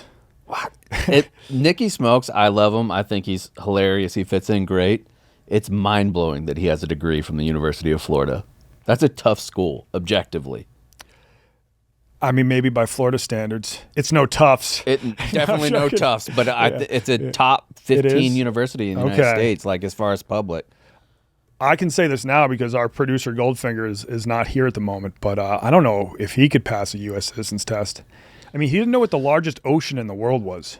Yeah, there's some stuff that I'm like, dude, you're on a travel podcast. Maybe break out an encyclopedia. Yeah. Yeah, so UF is ranked number 7 by the Wall Street Journal for public universities and 34 overall. Okay. Oh, yeah. Yeah. That's a solid school. Like my wife had like a over 4.0 GPA, was like 3rd in her class and didn't get in. Yeah. Well, he went to like 5 different schools. So like I think so he finally got his degree from there, but he probably only had to take like 4 classes there. Yeah, once you get like into your junior year in the Florida system, you can transfer into any public school. Oh, okay. So I think he started at UCF and then went to Florida State. All right. And that's Nikki Smokes' educational background. Yeah. I don't know how I know that. All right. Well, speaking of getting high, one last story from Nepal.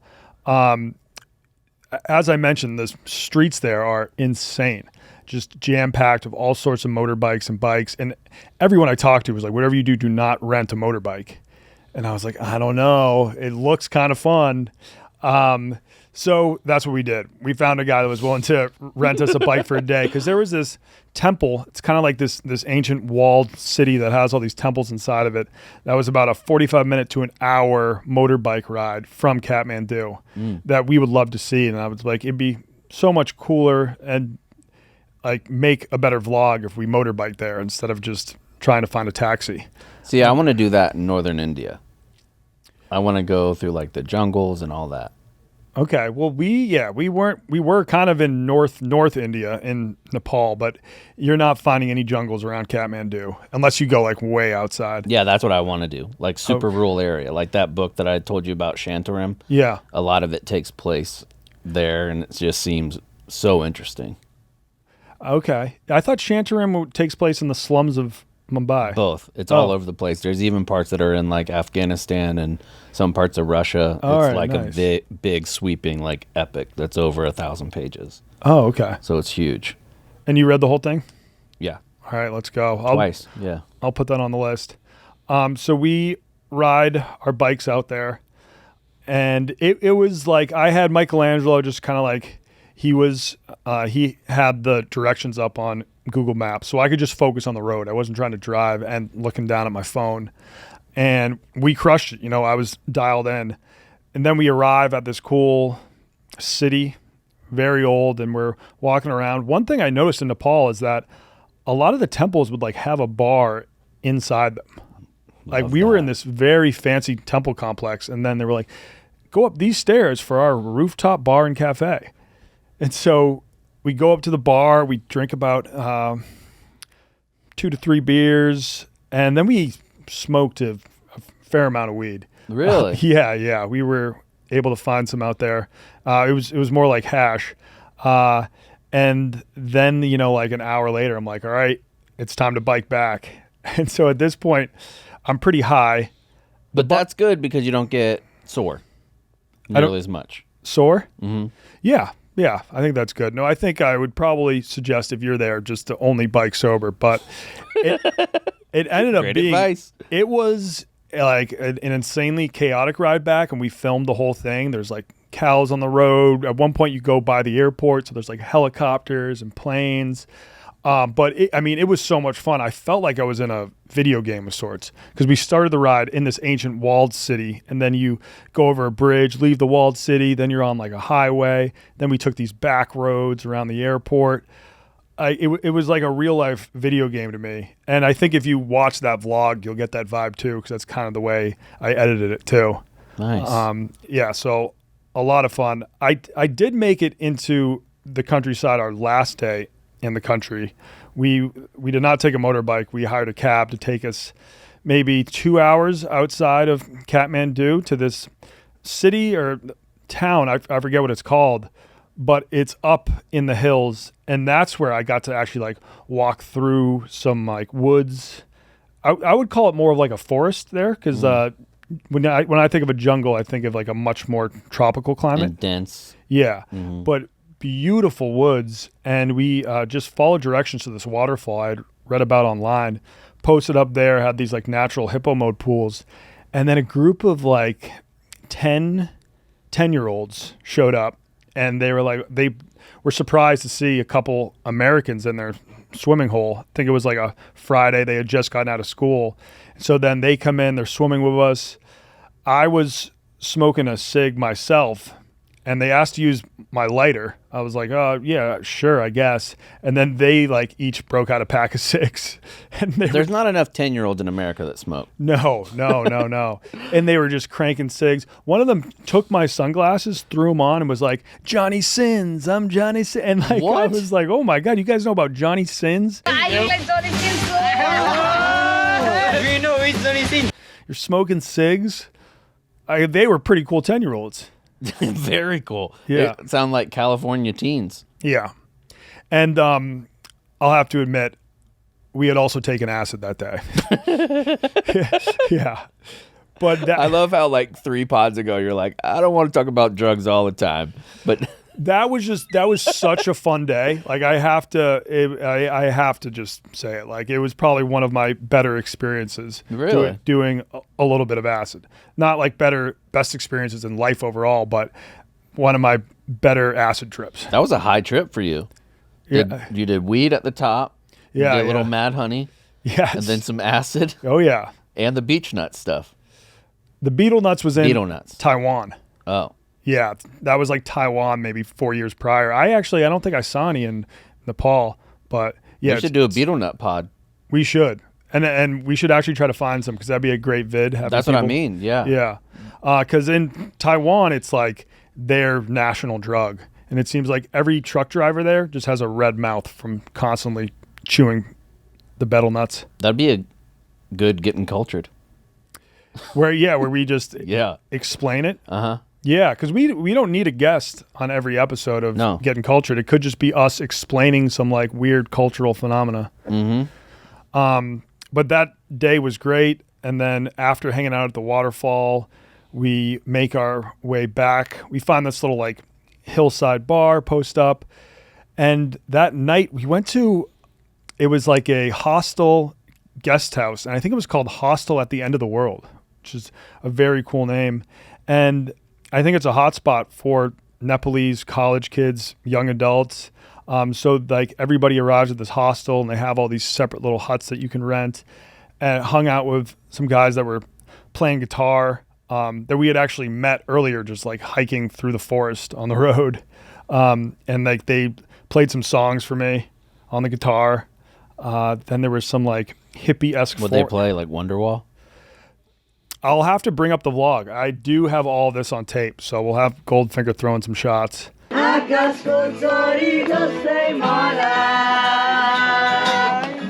I think we made. Yes, yes. I think we made, bro. Yes. I've been waiting for, I've been praying for the people to say that we don't wanna fight no more. There will be no more war, and the children to play. And yeah, then went out for like a big meal, and all together it was a magical day. That's sick. And it was a great way to decompress after hiking Everest for 7 to 8 days. Yeah, and being sick from Mad Honey. Yeah, so I started the trip with Mad Honey. That was like my first day. And then this little trip to the waterfall, that was my last day. That's kind of So- ideal, right? Where you want to end on the super high note. Yeah. So it went Mad Honey, insane Everest Base Camp trek for I don't know how long. That may have been 10 days. Then back down, little acid waterfall sesh to decompress. So you do a lot of like physical activities when you go abroad, like or even just in general, like with Biz doing the climb, going to the Himalayas, riding the bike, trekking different places. Do you work out before, or is it just because you walk a lot? I walk a lot. I wouldn't say I work out a lot. For the Everest trip, when I knew I was doing that, I started just going on a treadmill and walking on an incline for like a half hour a day. And then also at that point, I lived in New York on the 23rd floor. I started like walking up the stairs to my apartment. Yeah, that'll do it. Yeah, so that helped. But I mean, you listed like my trip to Nepal and like the peaking with Biz, but I don't think that like overall in all my vids, I'm doing super strenuous activities. No, but I mean, you've told plenty of stories where like you and Billy going through to go to the gorillas. Like there's been plenty that involve like some physical activity along the way as well. Yeah. And I mean, that's my favorite form of physical activity. Like I don't love just working out at a gym.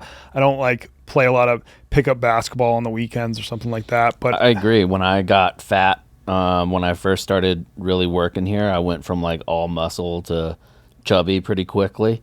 And I just started throwing on like a 50-pound pack and walking around my neighborhood and walking like 5 or 6 miles a day.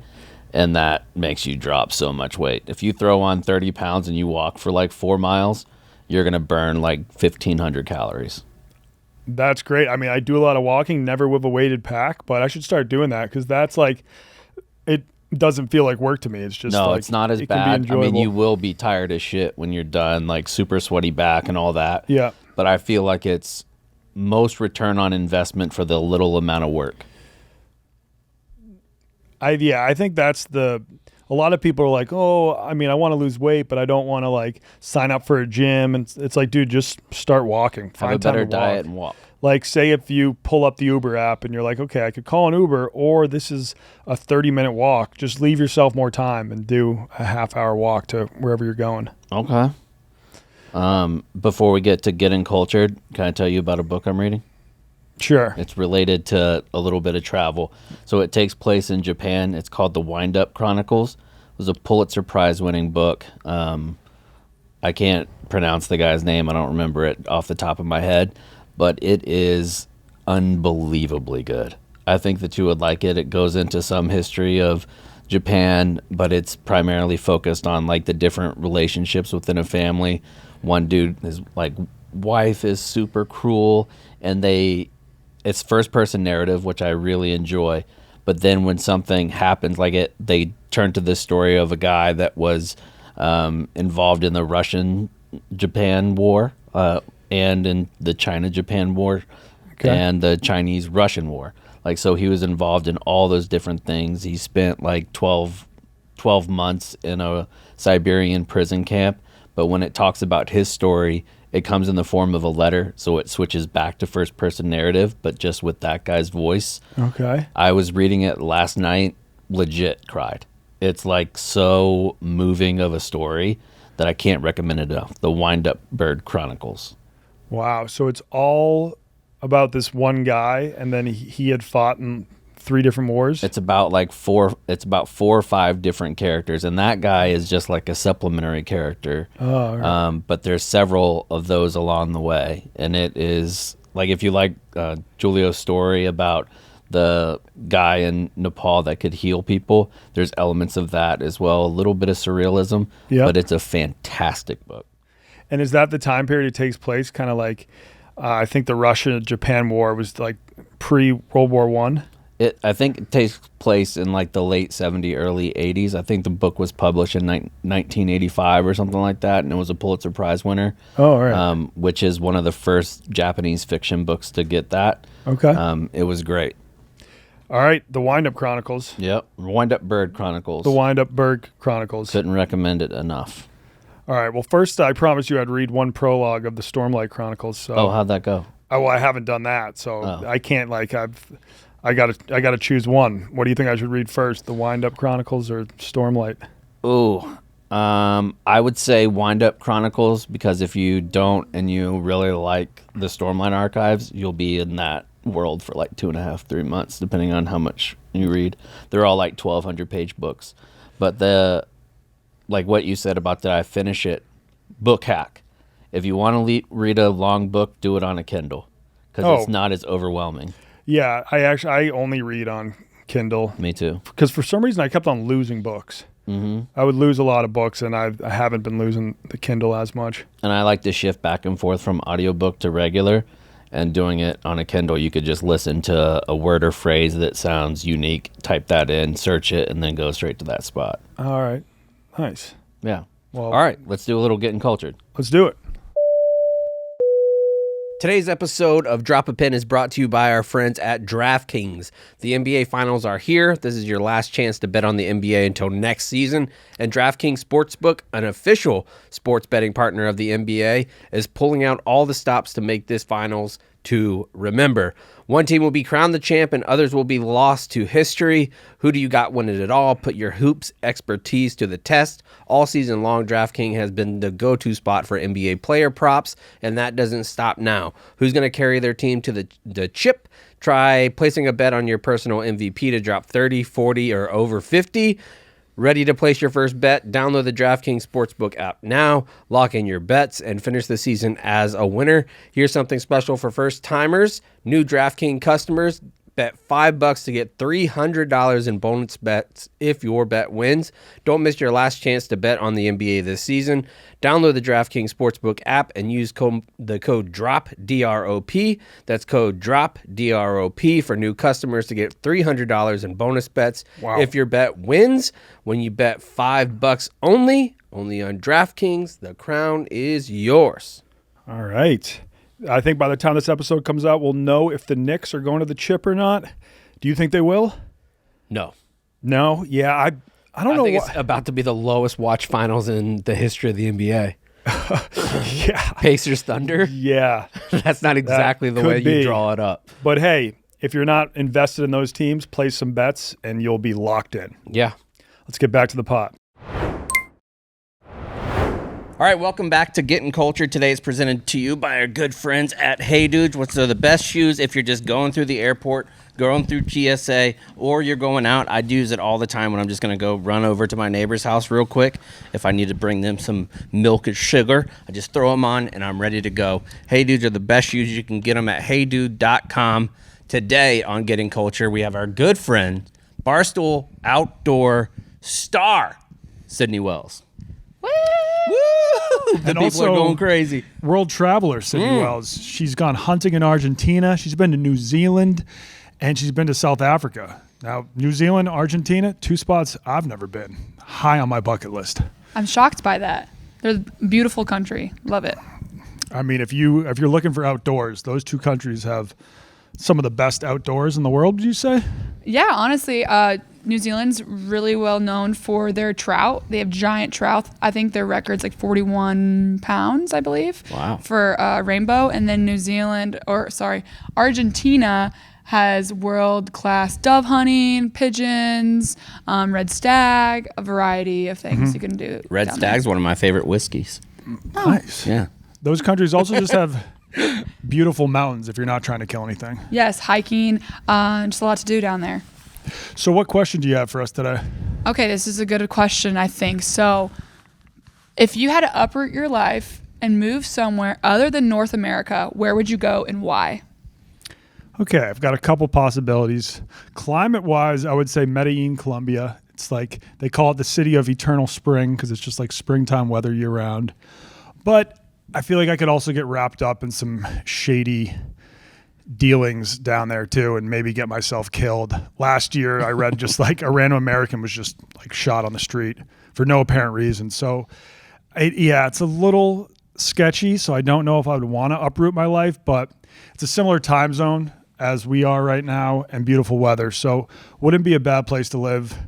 My dream would be just to move to Vietnam and still be getting paid a Barstool US salary, because that would go a long ways there. You know, I could have like full-time maid, probably have my own pool, live in some sort of villa. That would be nice. That's the dream. But most realistically would be Europe, because my wife and my son will have a European passport soon enough, because her mom was born and raised in Ireland. So they weren't part of the whole Brexit deal. They're still part of the EU. So it wouldn't be super tough for us to move to Europe. And I mean, that would be a great place to live. I lived in Italy for a year. Didn't have a lot of friends, but once you're over the age of like 35, like I am, friends kind of aren't as necessary. Nah, that's the saddest thing I've No, heard that's you not say. true. What It's do just, you it's a mean? sad fact. depressing. You That's need so- friends, Don. Come over to my house. That's actually, I like said that and I was like, no, that's not true. You need friends. I was so, Are you trying to make people feel better? well, no, because that was the only downside to living in Italy that year, was that like I didn't have any friends out there. But it was just sick living in Europe. You can get cheap flights wherever you want to go. So yeah, you can hit up like Amsterdam, Sicily, Prague, Malta, and that's just like $100 flights. So I know my wife actually does want to live abroad again. And some things are cheaper, like childcare. It's pretty much cheaper when you leave the U.S., regardless of where you go. But I mean, my parents are getting older, so it's like harder being super far away from them. But no, I could see us living in Europe at some point down the line. Sicily's a bucket list for me. It's a beautiful country. Just don't go in July or August because it's hot as balls. I used to live there. Sicily? Yeah, it's beautiful. I used to live by Palermo. Wow. Incredible food. Best rice balls in the world. Best blood oranges, too. If you're an orange juice guy or lady, you would love it. Okay. Mine would probably be same kind of vein as Donnie, but I would go to Thailand just because I like the food a little bit better. I think super cheap. Like I have a military retirement, so I get like a decent amount of money every single month. I don't think I would ever have to work again. My whole family would never have to work again just based on my military retirement. So I wouldn't have to do anything. So yeah, even if you were pulling in zero money from Barstool, Yeah. you could just live off the military. Yeah, because my pension after getting shot and like all that stuff is like $5,000 a month. So your pension goes up once you get shot? Yeah, like so there's combat kickers that you can have that if something really bad happens to you and then you're forced to retire, then you get a little bit extra money, and that's what mine is.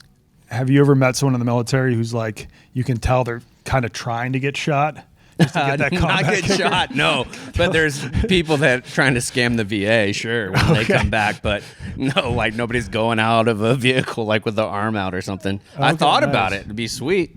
All right. I mean, I've always thanked like the guy that shot me because it's legit been $1 million wound. It's paid for my kid's school.